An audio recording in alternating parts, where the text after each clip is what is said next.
City Lights on Location continues with our special look. As a matter of fact, I must explain something to you and try for some degree of honesty. It's extraordinary to get off an airplane, rush into a theater, see Poltergeist, on which you say, I was the David Selznick of this movie. Go out and eat a meal, run back into a movie theater, and see E.T., about which you, Steven Spielberg, say, it's the most personal movie, perhaps with the exception of Close Encounters, that we have received from you as your sixth film. And then to walk out and think, how does one organize one's thoughts to meet a filmmaker and say, thank you for the most extraordinary double bill of my adult life, where instead of having a box of popcorn in between, I had Rack of Lamb.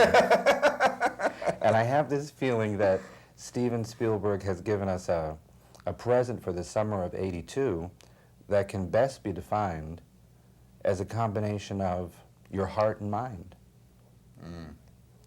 Well, gee, that's hard to respond to because those are, thank you very much. I made these two movies very close together. I will never make two movies very close together again. I, on the other hand, didn't have rack of lamb between both pictures. I essentially had matzah and butter, and that was about it, and went right into the next movie. But both movies were very good for me to make in such close proximity to each other, because both being rooted in suburbia, in a kind of middle-class suburbia, both essentially employing similar kinds of tract housing, and yet one movie being about a scream and the other movie being about a kind of soft whisper. It was very good for me because I was able to trade off objectivity, which I think is very important for a movie director or a writer, or anybody who has to stand away from his work and look back and say, I know how to make that better.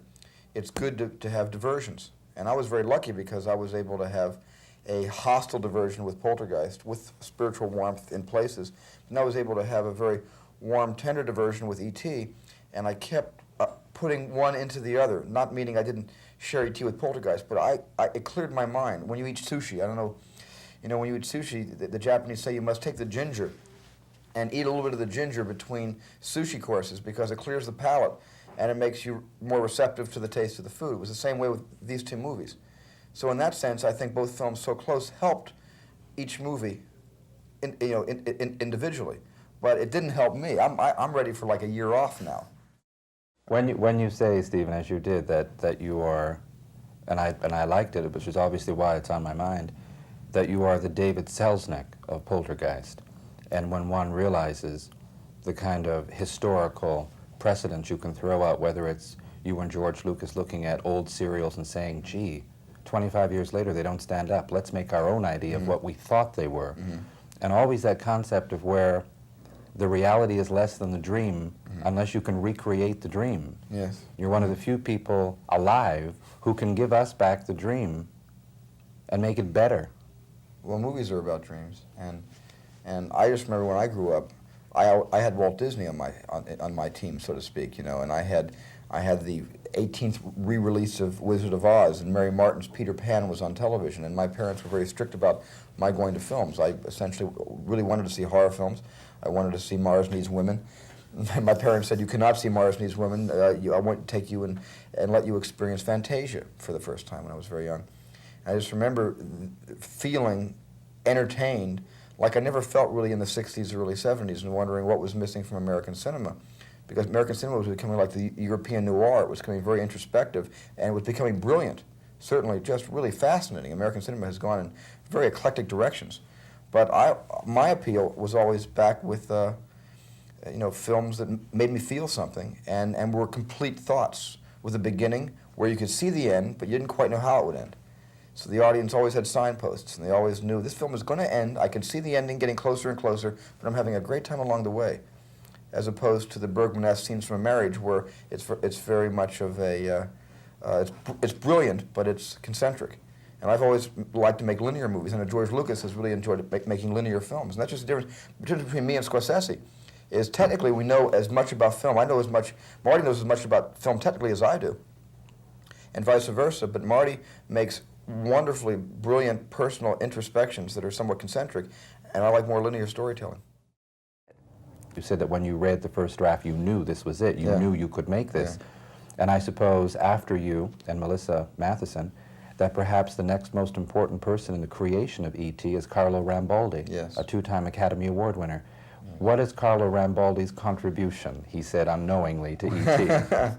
Well, Carlo, you know, essentially was the first heartbeat that got E.T.'s cardiovascular system pumping.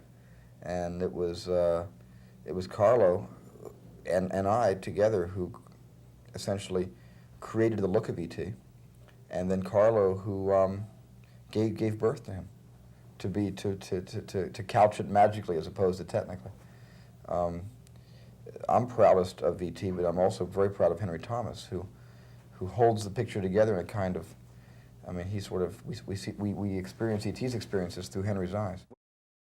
When you talk about the importance, and I really enjoyed the comparative study of what a tear coming out of Henry Thomas's eye means in relation to impact. And I didn't come all this way to bring up the thing about human values, because you've made two movies that have so much to do with human values, and I was thinking about them, and that if E.T., which I believe it is about love and discovery and faith and understanding, there's a moment in Poltergeist where all of those emotions can be put into a moment which happens when Craig Nelson looks at Jo Beth Williams and mouths the sentence, "I love you."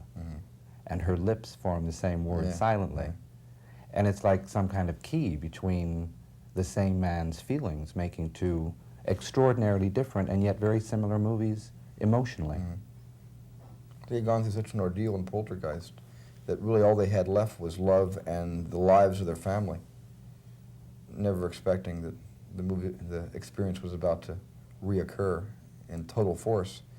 You know, I Love You really is about what those films were about, and I Love You really is essentially what held my family together for so long, living in a kind of suburban tract. You know, I'm part of a family unit.